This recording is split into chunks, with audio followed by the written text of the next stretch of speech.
Good morning everyone. My name is Sanitya Kulkarni. Today I would like to recite Bhagavad Gita 15th chapter. Om Shri Paramatmane Namaha. Srimad Bhagavad Gita Atha Panchadashodhyayah. Shri Bhagavanuvāca. अश्वत्थं प्राहुरव्ययं छन्दांसि यस्य पर्णानि यस्तं वेद स वेदवित् अधश्चोर्ध्वं प्रसृतास्तश्च शाखा गुणप्रवृद्धा विषयप्रवालाः अधश्च मूलान्यनुसन्ततानि कर्मानुबन्धी मनुष्यलोके ततोपलभ्यते नान्तो न चादिर्न च सम्प्रतिष्ठा अश्वत्थमेनं सुविरूढमूलम् असङ्गशस्त्रेण दृढेन चित्वा ततः पदं तत्परिमार्गितव्यं यस्मिन् गता न निवर्तन्ति भूयः तमेव चाद्यं पुरुषं प्रपद्ये यतः प्रवृत्तिः प्रसृता पुराणी निर्माणमोहा जितसङ्गदोषा अध्यात्मनित्या विनिरक्तकामाः द्वन्द्वैर्विमुक्ताः सुखदुःखसंजये गच्छन्त्यमूढाः पदमव्ययं तत् न तद्भासयते सूर्यो न च शाङ्को न पावकः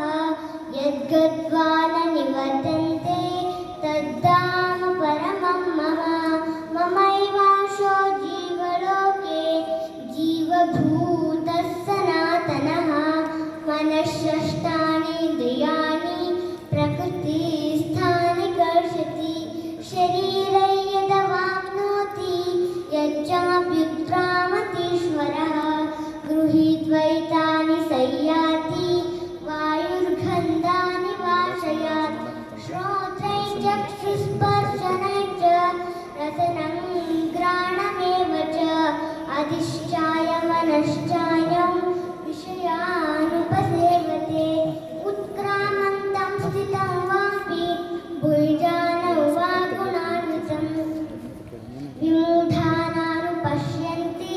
पश्यन्ति ज्ञानचक्षुषः यतन्तो योगिनश्चैनं पश्यन्त्यात्मन्यवस्थितं यतन्तोऽप्यकृतात्मानो नैनं पश्यन्ति चेतसः यदादित्यगतं तेजो जगद्भासयतेऽखिलं यच्चन्द्रमसि यच्चाग्नौ तत्तेजो विद्धि मामकं गामाविश्य च भूतानि धारयाम्यहमोजसा पुष्णामि च सदि सर्वात् सोमो भूत्वा रसात्मकः अहं वैश्वानरो भूत्वा प्राणिनां देहमाश्रितः प्राणापानसमायुक्तः पचाम्यन्नं चतुर्विधं सर्वस्य चाहं हृदि सन्निविष्टो मत्तस्मृतिर्ज्ञानमपोहनै च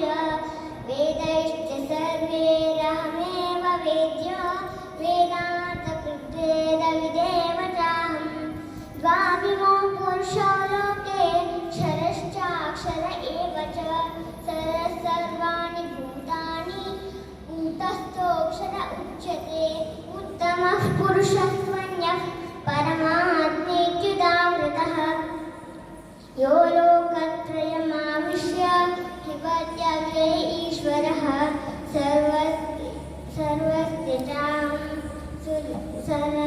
चां हृदि सन्निविष्टो मत्तस्मृतिर्ज्ञानमपोहनै च वेदैश्च सर्वैरहमेव वेद्यो वेदान्तकृद्वेदविदेव चाहं द्वाविमो पुरुषो लोके क्षरश्चाक्षर एव च सरः सर्वाणि भूतानि कूटस्थोऽक्षर उच्यते यस्माक्षरमतीतोऽहम् अक्षरादपि चोत्तमः अथ विलोके वेदे च प्रथितः पुरुषोत्तमः यो मामेवं सम्मूढो जानाति पुरुषोत्तमं स सर्वविद् भजति मां सर्वभावेन भारत इति गुह्यतमं शास्त्रम् इदमुक्तं मया नघ एतद्बुद्ध्वा बुद्धिवान् च कृतकृतश्च भारत ॐ तत्सदिति श्रीमद्भगवद्गीतासु उपनिषत्सु ब्रह्मविद्यायां योगशास्त्रे श्रीकृष्णार्जुनसंवादे पुरुषोत्तमयोगो नाम पञ्चदशोऽध्यायः। ॐ श्रीकृष्णार्पणम्।